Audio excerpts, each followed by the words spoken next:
Cost and benefit on Bangladesh, India and Hasina. Lagat और लाभ Bangladesh, Bharat और Sheikh Hasina. Amidst signs that New Delhi and Dhaka are trying to resolve other issues.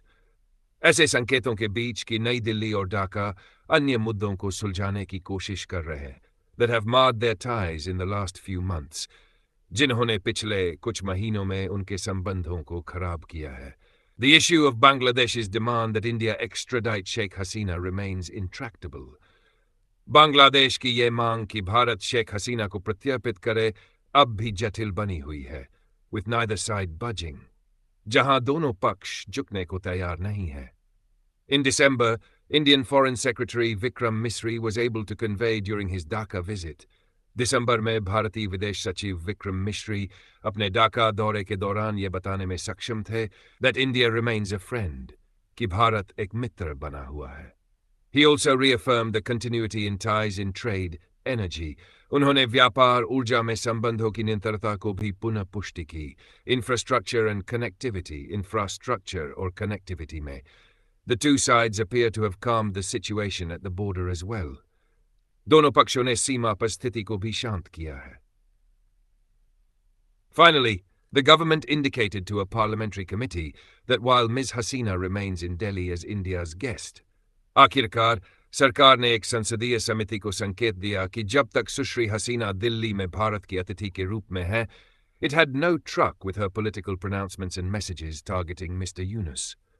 उसका उनके राजनीतिक बयानों और श्री यूनुस को लक्षित संदेशों से कोई लेना देना नहीं है. The situation seemed to shift last week. पिछले हफ्ते स्थिति बदलती हुई नजर आई. As Bangladesh sent New Delhi a note verbale or diplomatic missive demanding Ms. Hasina's extradition to face trial for cases that include corruption. क्योंकि बांग्लादेश ने नई दिल्ली को एक नोट वर्बाले या कूटनीतिक पत्र भेजकर सुश्री हसीना के प्रत्यर्पण की मांग की ताकि वह भ्रष्टाचार सहित मामलों का सामना कर सके. And a Dhaka-based International Crimes Tribunal charge.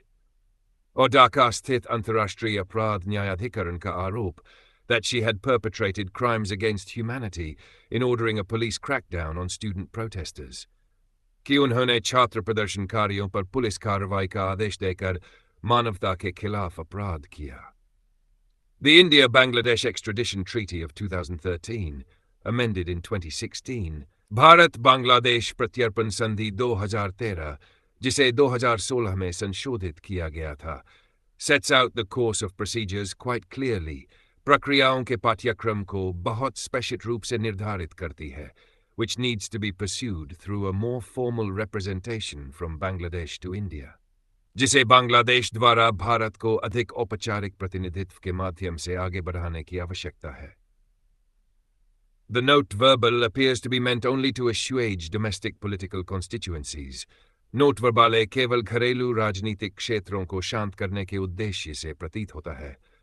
While India's External Affairs Ministry's response, जबकि भारत के विदेश मंत्रालय की प्रतिक्रिया, not rejecting it outright, seems to be a non-escalatory way of dealing with the situation.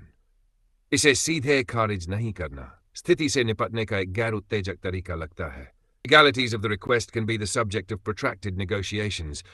मांग की कानूनी प्रक्रियाएं लंबे समय तक चलने वाले समझौतों का विषय हो सकती हैं.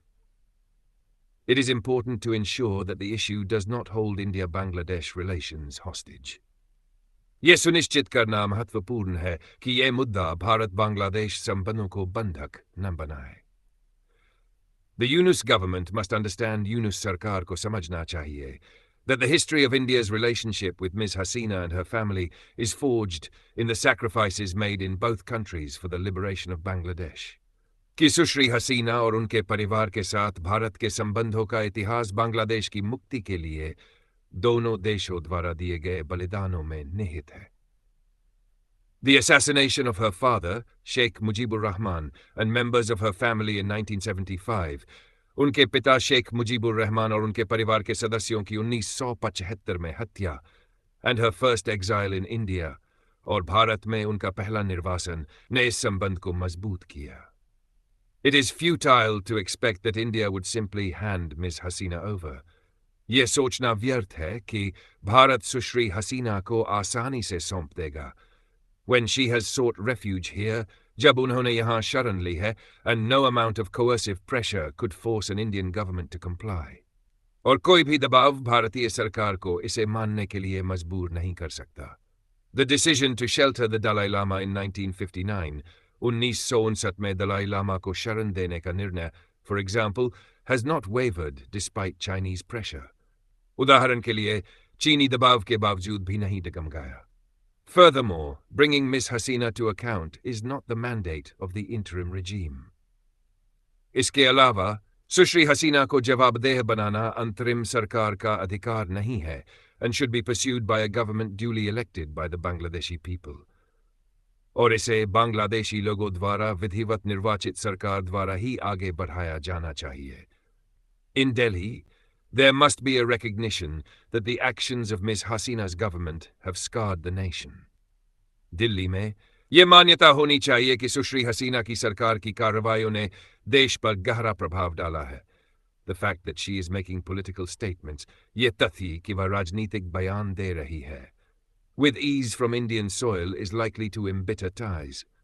भारतीय भूमि से सहजता से ये संबंधों में कटुता ला सकता है. And New Delhi must conduct a full cost-benefit analysis of how helpful these statements are. और नई दिल्ली को इन बयानों की उपयोगिता का पूर्ण लागत लाभ विश्लेषण करना चाहिए. Given the consequences of a tense border and geopolitical turmoil, एक तनावपूर्ण सीमा और भू-राजनीतिक उथल के परिणामों को देखते हुए, both countries must learn to deal with the issue diplomatically. दोनों देशों को इस मुद्दे को कूटनीतिक रूप से हल करना सीखना चाहिए, in a separate silo from other aspects of their important relationship. उनके महत्वपूर्ण संबंधों के अन्य पहलुओं से अलग रखते हुए.